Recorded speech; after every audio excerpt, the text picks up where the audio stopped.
We're very fortunate at the Amerind throughout our year to have Indigenous artists to come and visit us. It's really wonderful when we have the opportunity to have artists stay in residence.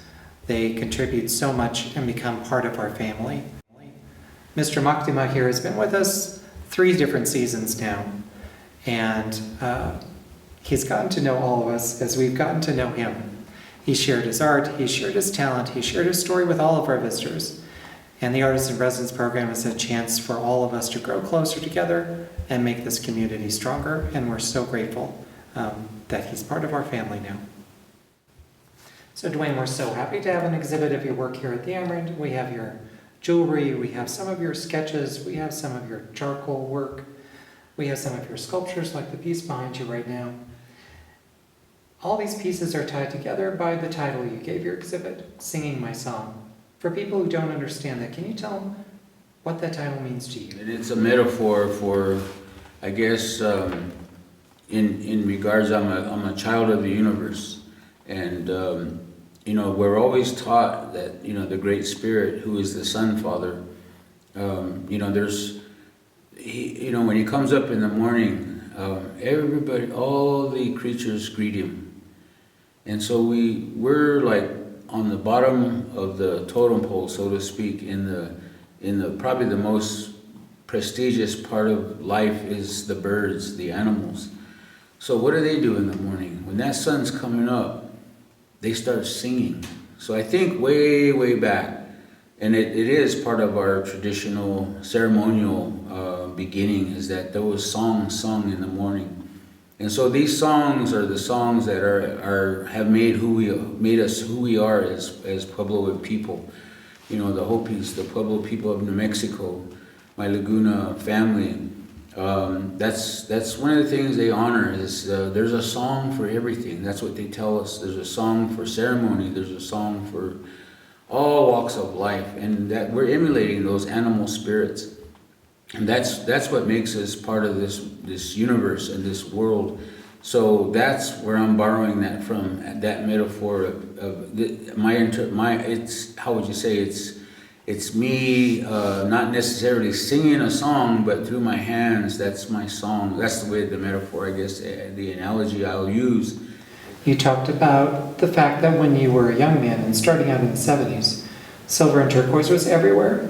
But then you took a departure and you started using a lot of color and really embracing it. Can you tell me more about that? So I just happened to be out on the Hopi reservation that weekend to go see my grandfather, and we got into a discussion about what our people did before there was metal, and he talked about using epoxy glues out of pinon pitch. I mean, I should say it the other way around, using pinon pitch as an epoxy glue format.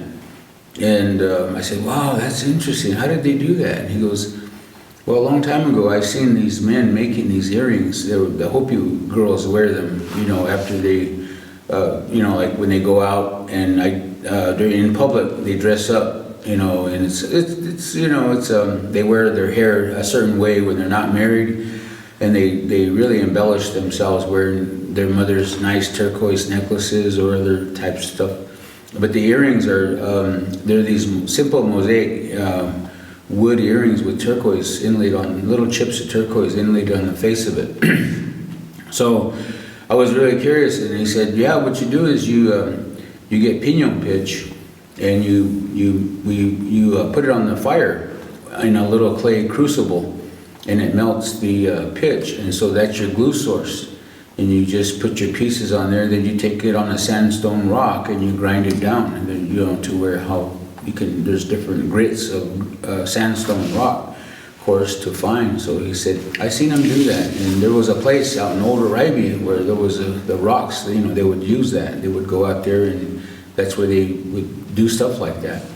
So I said, oh, that's really interesting. So, you know, that opened my mind to allowing myself to start incorporating other materials. So while we were working on this exhibit, you talked about one of your early mentors, Birgitta Ehrman. And she was a woman who loved Danish jewelry. And of course, you come from a rich artistic tradition that you grew up with.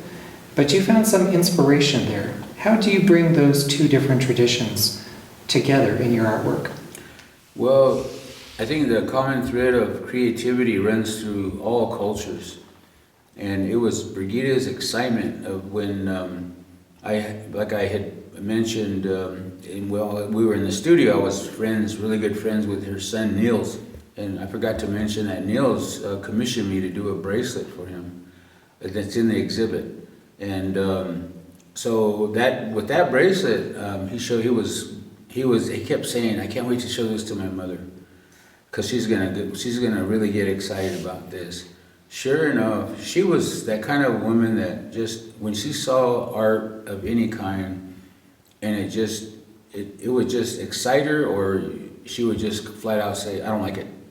That's the way she was. And that's the part I loved about her the best was, she became, eventually, when I went to see her she told Niels, her son, to bring me to the house to look at her collection of Danish jewelry and contemporary designers of Northern Europe. And she loved collecting, especially jewelry. She had over 200 pieces of that type of contemporary jewelry art in gold and silver. And so those, for some reason, the Danish jewelry really struck a great nerve with me, because it just seemed like that was what I was looking for, simplicity. Our mission here at Amerind is to help people better understand the indigenous peoples of the Americas. And we do that in a variety of ways. And the most important ways is to have indigenous people from their own communities come and share parts of their lives with you. When an artist creates an artwork, he or she is putting their life, their experience, their story into that work. And you, the visitor, get to take part in a conversation with them. All of our Indigenous art exhibits here, all of our contemporary art exhibits, are a chance for you, our visitors, to hear the story firsthand from the people who are the foundation of the history and story of this land.